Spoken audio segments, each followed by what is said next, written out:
Hey everyone, it is July 22nd and I am 23 and a half weeks post-op now, so just about 5.5 months post-op from 2-level cervical artificial disc replacement. I had replacement at C5-6 and C6-7. Symptoms leading up to that, you can kind of go back into my previous videos and catch up on that, but it was my left side mostly was affected. I had a lot of pain in my left arm, specifically the triceps area, very much like a intense elbow tendonitis that never went away. And because of that, I was on pain meds that didn't work, and then was also put on Neurontin for quite some time, which really messed with me. And eventually I found out through an MRI that I had 2 herniated discs that had herniated some time ago, and I had them replaced with artificial discs. So I had the Prestige LP, and I had that done in Grand Rapids, Michigan by Dr. John Keller. So again, you can go back and kind of catch up on some of my other videos that'll talk about leading up to this, what I was dealing with, and some post-op stuff too. I had a question from Kristen. She actually had just messaged me on Facebook, so thanks for that, and asked if I was still doing videos. So I thought instead of just replying to her directly, I would go ahead and do a quick update just to kind of let anybody who's interested and happens to come by my videos know where I am now that I'm about 5.5 months post-op. So I did the Granite Games qualifier this year that started in June, and I'm still not 100% where I used to be. There's things I struggle with, but they were taking top 10 in my age group, 35 to 39, and I was number 9, so I still qualified for Granite, even after having the 2-level disc replacement. I also had shoulder surgery done, slap tear, and a bicep tendon anchored, so I've been dealing with that. My left shoulder has been more of a hindrance to me than my neck in most situations. So for those of you going into the artificial disc replacement, be very optimistic, because I feel like this whole thing has been a lot easier than this, to be honest. So some of Kristen's questions, she mentioned that she was injured during the open and that she was having dead arm and tingling, which again is a lot of the same things I was having. She asked when she could return to cardio. I will say that I was back on the Airdyne just a few days after surgery. Armless, just using my legs, not doing a lot of, bouncing. I did wear my neck brace just to kind of make sure that I didn't do anything silly to my neck, but just as far as biking with just my legs and going really easy, I did return to that kind of soon. More intense cardio took a little bit longer. Things like running, I didn't do for probably 6, I'm going to say 6 to 8 weeks, maybe more near 8. I think I had my 6-week post-op, and that's when he said I could go ahead around the 8-week mark. The biggest thing, if you're thinking about returning to running or such, is that the bounding movement, you really just don't want to mess with your disc. The biggest thing that could go wrong with an artificial disc replacement is that they aren't adhered to the bone correctly. So you don't want them to slide or move or anything like that. And you kind of get in your head sometimes too, if you go too hard and then the next year like, oh gosh, did I mess something up? You just don't want that stress, the anxiety of worrying about that either. So it's always better to navigate on the better safe than sorry route. But when you start running again, just take it easy, working kind of on your cadence too, so that your head, isn't bounding up and down a ton. All of that is going to create extra pressure on your spine. So you just want to be careful that when you do return to running, that you got the clear from your doctor, that they've done x-rays, they see that your bone has started adhering and growing to the disc, and that they look pretty secure in place. Once the discs are secured to your bone and it looks like they're adhered well, really you can start running again. I mean, they're not going to move anywhere. So that's about running. It wasn't too long, to tell you the truth, way longer for my shoulder. And then when did I start cleaning? So cleaning in general was interesting, because the one thing I didn't think about was the incision site. So it's exactly where I catch the barbell. So I still have scar tissue there, and sometimes when I hit it, it does kind of have a like frog in my throat type feel. It just kind of triggers a little bit of a like a gaggy reflex sometimes, just because I do have like a thicker scar tissue built up there. That's the only thing I really didn't expect when I went back to like cleaning.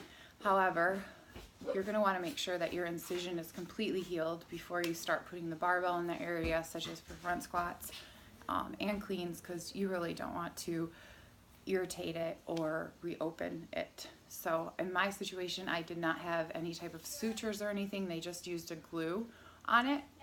So, and it has healed really well. I'll try to get a close up after. But so for the cleans, I did start really light, mostly so I could pay super close attention to my technique and make sure that I wasn't catching in any funky way and possibly hurting my incision or my neck. So I'm gonna say, and everything started probably happening around the 6-week mark. So, and then I just would add a little bit over time. Overhead movements for me, it's going to be a little bit different again because I had that left shoulder thing, but single arm movements are always great. You know, working on just like single arm dumbbell presses on each side, and then go ahead and taking it to both. It has been intimidating at times to go back to snatching out of all things, just because of that wide external rotation and then loading up your spine. So the neck does take a lot of pressure back there. Overhead squatting has been one of those things I'm actually just now getting comfortable with. But again, my left shoulder has kind of been one of those things that I have to be careful with that as well, because I'm dealing with some scar tissue from the surgery in there and some tightness. So overhead, I would just start with dumbbell work, doing single arms, and then progressing to maybe double and seeing how that feels. I have noticed the biggest areas of concern for my neck in general are when I start to get heavy on a snatch or heavier overhead squats for multiple reps, just because I kind of do feel the pressure start to settle into my neck. It feels a little bit different, and then the next day I do have stiffness. So far nothing has been long lasting or bothering me. I just really listen to my body, and if my neck is tight the next day, I feel like it's starting to tell me something, I just back off for a few days, do some mobility and some manual kind of massaging back in there, lacrosse ball and otherwise, to get things back. Again, it's just about listening to your body, so start light and then go from there. Hang from the rig, you can start to do that. Again, it's going to be that 6 to 8 week mark. I know I keep saying that, but surprisingly that part didn't really hurt me a ton. Toes to bar weren't that bad at all. Maybe because you have to, you know, come back and then through, versus I felt like with a pull-up, the part that was hard was we naturally put our chin up, so that position of opening up the spine is one thing that the doctor will tell you not to do, because again, you're trying to keep your disc space closed down so that those discs can adhere to the bone. So anytime you're putting your neck up, you're opening up your disc space. So if that disc isn't settled in there well, that's a no-go. So pull-ups, I think, were interesting because you naturally want to put your chin up, whether you're kipping them or butterflying them or even stricting them. You know, you'll pull, and you do that. So toes to bar were less intimidating because they don't require that opening of the spine. So I noticed that I would definitely encourage strict pull-ups before you go to any type of kipping or butterflying, and work on making them stronger, and then progressively doing everything in short sets, even EMOM style, just to see how you're feeling.